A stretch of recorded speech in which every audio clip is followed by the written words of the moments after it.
in welcoming the program chair, the man behind this transformation in Telangana, Shri Navin Mittal, to please deliver the program chair address. Over to you, sir.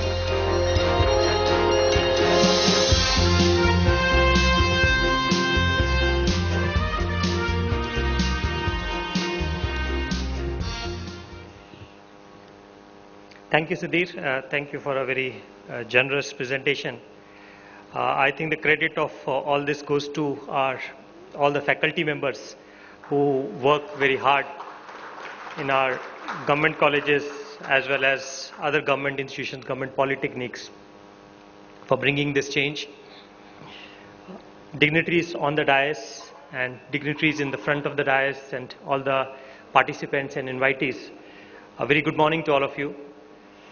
First of all, I must thank IndiGlobal for organizing this education festival. For a pretty long time, we have not had a physical conference or a physical gathering. I think this is one of the first ones which I am attending in a pretty long time. But again, now we have scared with this Omicron variant. But I'm sure that we will be able to tide over this also, as we have gotten over the previous two phases also. All of us put together have had, I would say, very tough 21 months ever since we have got stuck with COVID. I request Professor Limbadri Garu to please go to the dais. Professor Limbadri, the chairman of Telangana State Council of Higher Education. And I request Sudhir. Sudhir, to please hand over a plant as a token of appreciation to Professor Limbadri.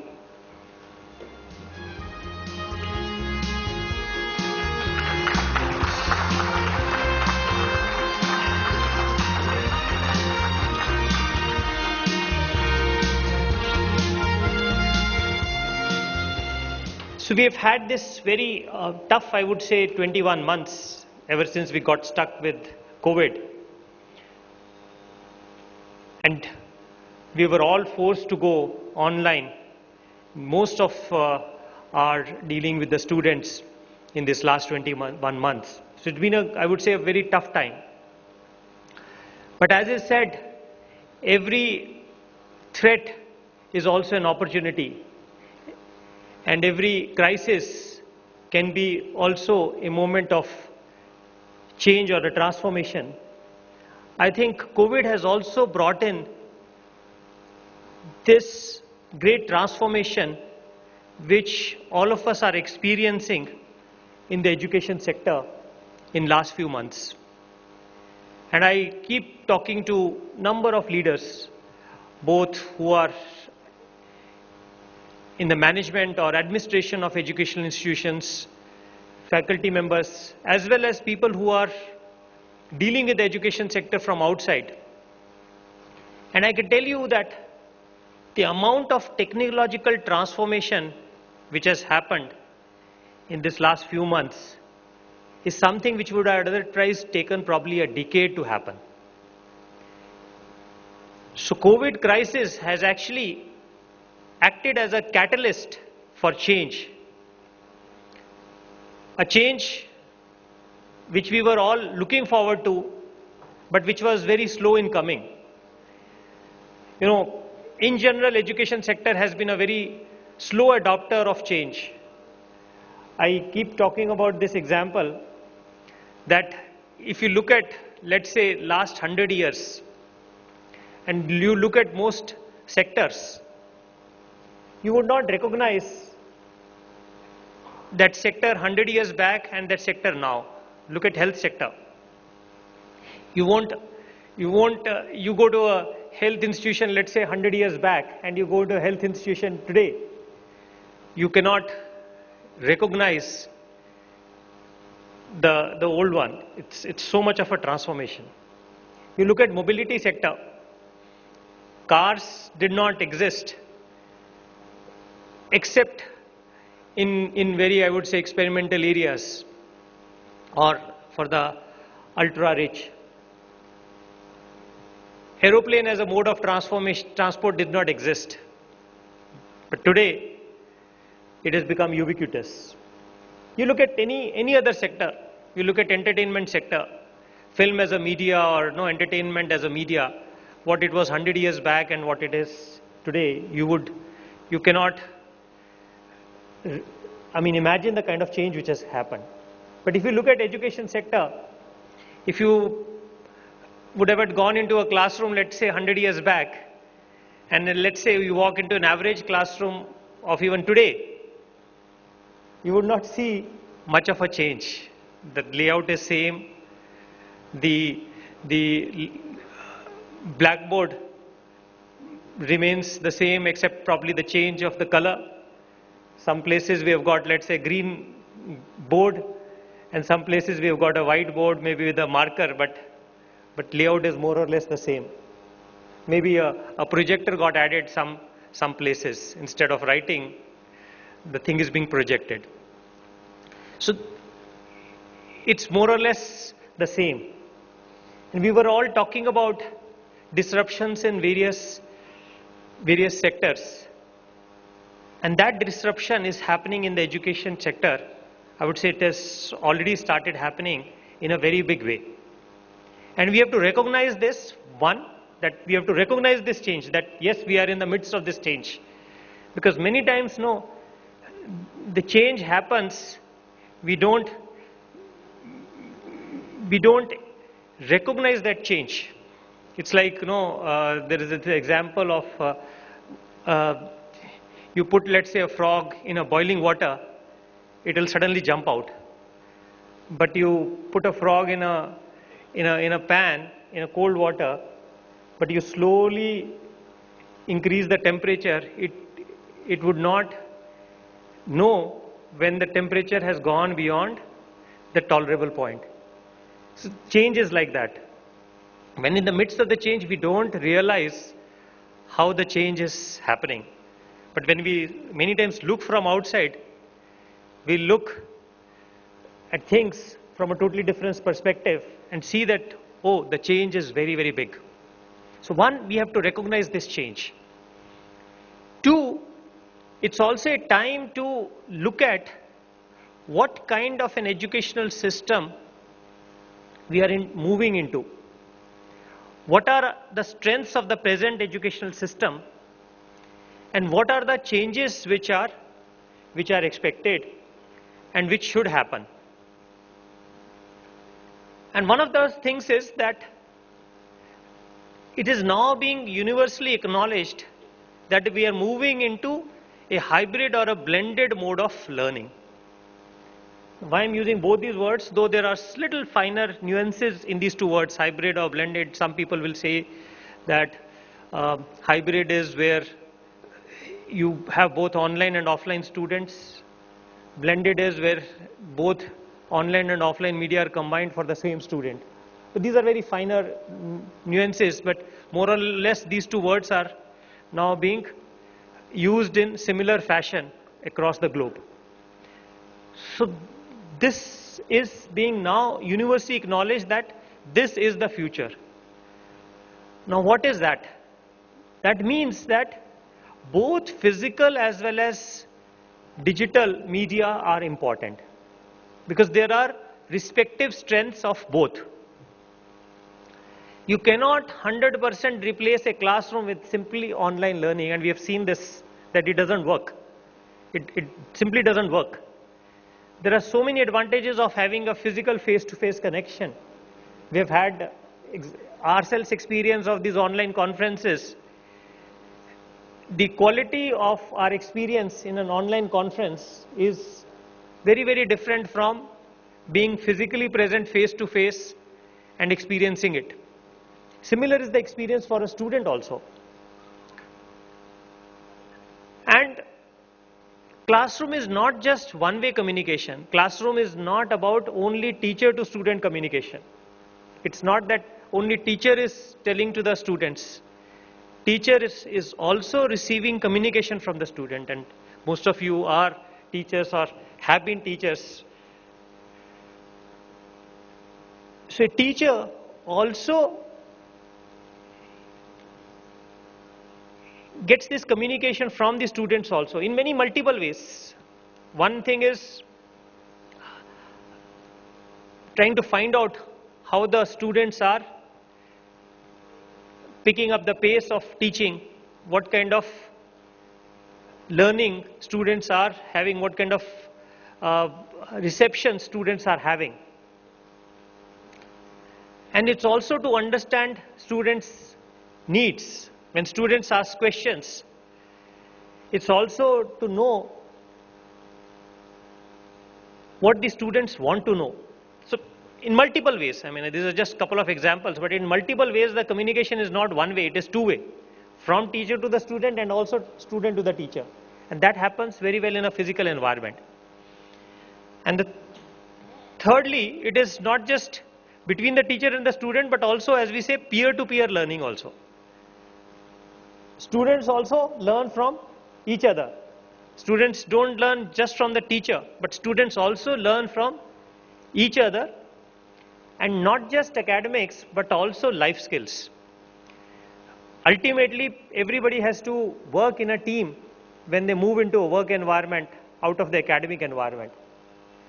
And what is very important is to have good interpersonal skills as well as communication skills, and not just the academic or the other softer skills which we talk about, problem solving or critical thinking. Those are personal, but there are also interpersonal skills which are required, and they get picked up when students interact with each other on the campus.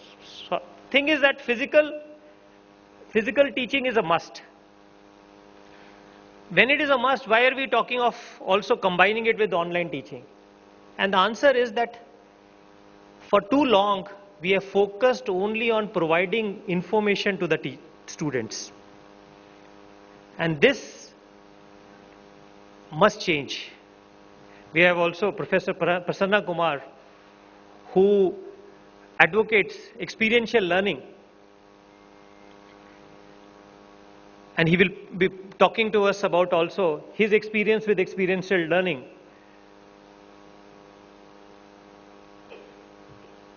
So over the years, we have focused on providing information. That is how this concept works, or what a particular thing is. But students have changed over these years. When I remember when I was in school, there were hardly any sources of information other than you pick up, let's say, an encyclopedia from a library. Net did not come to India. We had in our institution in IIT Delhi, but it was not publicly available till as late as November of 95. I still remember, sometime around October, November of 95, only net came in the public domain. Google came sometime around 98, 97 and 98. So it didn't exist. And we didn't have sources of information when all of us, and I think most of us who are in this room, when we were young, information was not on our fingertips, but today it is in our hand. You want to know a concept, you want to have information, simply search on the device in your hand and it is available. And that is a big change which has happened and is happening. And education system also has to move from this being source of information providing to a source of learning. And that is why it is being advocated that for information, you can provide that information to the student on demand basis, anytime, anywhere basis. But a classroom has to become more of a source of learning. That is, a slow learner can, let's say, view a video 2 times, 3 times, 4 times, at a slower speed, go back, forth, forward, rewind, and watch it until he or she knows that information. And a fast learner can actually skip something or can actually view it much faster speed, fast forward it or forward it wherever it wanted. And that is the direction in which we are heading into. And classroom is more of a location or a place where actual learning happens.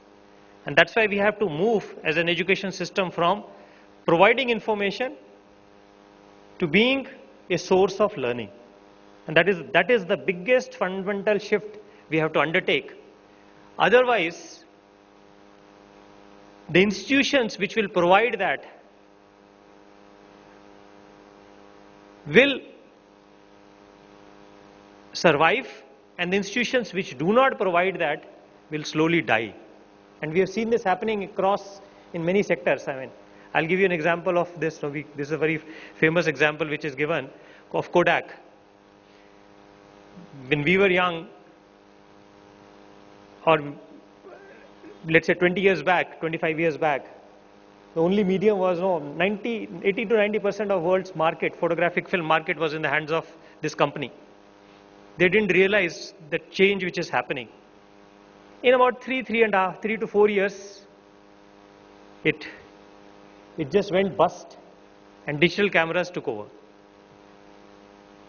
I was reading a news item of a 21st century school which got investment from one of the leading persons in media sector, which will only provide online schooling. And it got some few $1 million of funding. Point is, the society or the situation will not wait for us. It will change. Only if we change, we can keep pace with the aspirations of the student and the needs of the society. And this is one fundamental thing which I wanted to talk about in today's session. That is, as a community, we have to start looking at where we are heading, and how we are going to manage this transformation. That is, recognize this change,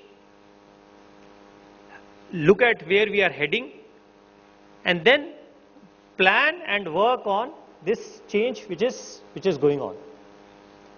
This film, which showcased the success story of the Telangana government colleges, I would say is an example of this change which was brought in. I remember in 2018, all of us, many of us sat together and discussed as to what we are as a system and what the rest of the world is wanting. And then we had consultations with wider teacher community, and then realized that one, our courses in the government colleges were outdated. Two, we were following a medium of instruction which was only being asked by a very small fraction of the students. I can tell you the data. Science in BSc, only about 8 to 9% of the students in the state were only opting for Telugu medium. 92% students were opting for English medium. In commerce, the figure was about 13%. 87% wanted to study in English medium. In arts, it was the other way around. It was about close to about 45-55 ratio, but it was, and then if you don't provide, even this number we have seen even in last 3 years coming down drastically. Reason is that the students who are coming, our larger number is coming from that medium of instruction. As I said in the video, I am personally not against mother tongue as a medium of instruction. Yes, we must provide. But if the student or the parent doesn't want to and you say that I'm going to only provide this medium, then you are going to be redundant, and there is no other direction in which we are heading but a closure.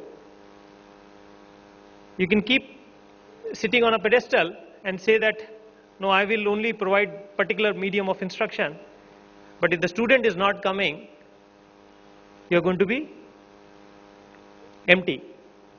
And I think these fundamental changes we brought in, and I'm happy to tell that in that same year we got about 42% growth in student admissions. And last couple of days has been, I would say this particular year has been a milestone year for us, because we have crossed a big milestone in our degree college admissions.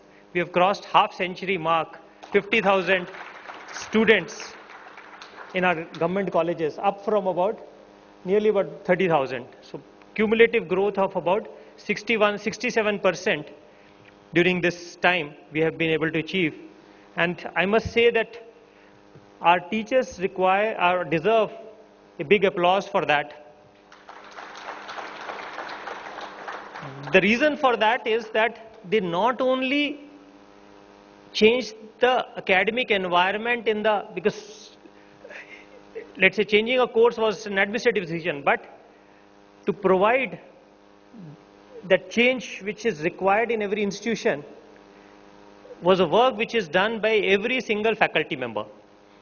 And on top of it, our faculty members in this regard, regular faculty members and contractual faculty members and even our guest faculty members canvassed from village to village, college to college for admissions for government colleges. And that requires, I would say, a big applause. Because here the teachers, they didn't wait for students to come. They went out and canvassed to colleges, to villages for students to come in. And I'm very sure that government colleges in the state are now as preferred as any other college in the state.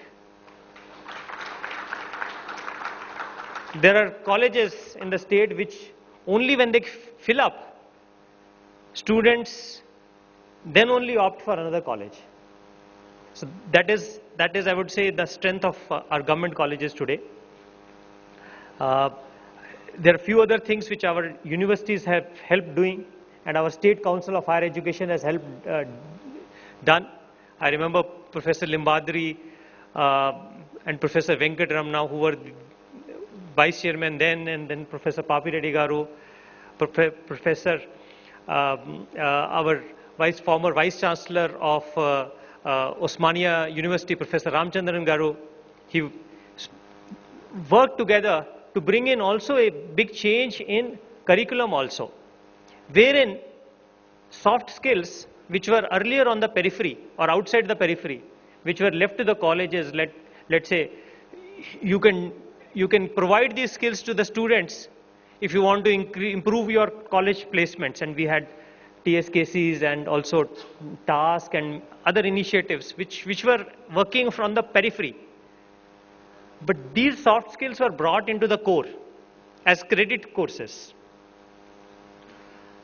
Our entire English language teaching, which is for BSc, BCom and BA, all of them, was transformed from let's say literature and language to a more of a communication program. Again, I am not per se against literature or language, which can definitely be learnt as an optional. But what every student, what every science or commerce or art student need is ability to communicate. And that was done with the English 20 credit courses. Computer skills were integrated into the curriculum. Basic management skills were integrated into the curriculum. And a lot of this redesigning happened as a collective exercise of both the department, the Council of Higher Education and the universities concerned. And I'm pretty happy to say that we have seen in our colleges, placement levels of students have dramatically increased. The reason for that is that with companies are now coming to the campus, they are finding students to be much more skilled compared to what they were finding in the colleges earlier. I'll also take 2 minutes because of technical education also here. Few things which have also happened in the technical education in the state is, again, are both the universities, that is the JNTU and the Osmani University, which account for the bulk of our engineering colleges, have brought in new curriculum which is based on the model curriculum, the new model curriculum of AICT. Again, this curriculum is much more practical compared to what the curriculum was earlier. I remember the time when I did my engineering, we used to do about 200 credits. But now the credits have been brought down to 160. Not that there is a dip in the learning, but there is a shift from theoretical courses to more practical courses. And all of you, most of you are in academics. You know, when a course is a theory course, there is 1 credit for every 1 hour of learning. And when a course becomes a practical course, you get half a credit for every hour of learning. So when things have shifted, this has also brought down the credits, but the courses have become much more practical in nature. And as I said, a lot of skills have also been introduced. And I'm also happy to say that we've also brought in specialization, facility for specialization and minors for our engineering students also, wherein a student who is doing a BTech program can do a minor in another program. Let's say a student who's doing a BTech in mechanical engineering can now do a minor in computer science and engineering. And also a specialization which is more vertical program, that is a student who is doing BTech in computer science and engineering can do a minor in artificial intelligence or data science or cyber security. So that has been provided. If a student does another additional 20 credits, they can get a minor and a specialization. And we have also, as a state, we have added nearly 24,000 seats in engineering education in last 2 academic years, that is last year and this year, in the new and emerging areas. Bulk of these seats are in artificial intelligence and machine learning. Also, a large number of seats have come in the sectors of data science, cyber security, Internet of Things, robotics, emerging areas which will define our cutting edge technologies in the coming years, and the skills which our future manpower requires. And this has been a big success. I can tell you that I was just reviewing the data a couple of days back of the admissions. Out of these 24,000 seats which we have provided additionally, nearly 20,000 seats have got filled. So students have moved to these new emerging areas in a big way. Similarly, our polytechnics also, we have added emerging areas in our polytechnics also, and I'm sure that that will also be helping. Today's education festival, I must say, has been very well designed by Sudhir Gautam and his team from IndiGlobal. There are 3 panel discussions which are being organized. First one talks about future of engineering education, and I think it's very important topic. And I'm sure that the speakers in that panel discussion will really come out with a good roadmap and an idea of how engineering education is moving and which direction we are moving and what is to be done. Panel discussion 2 is talking about experiential learning for Skill India.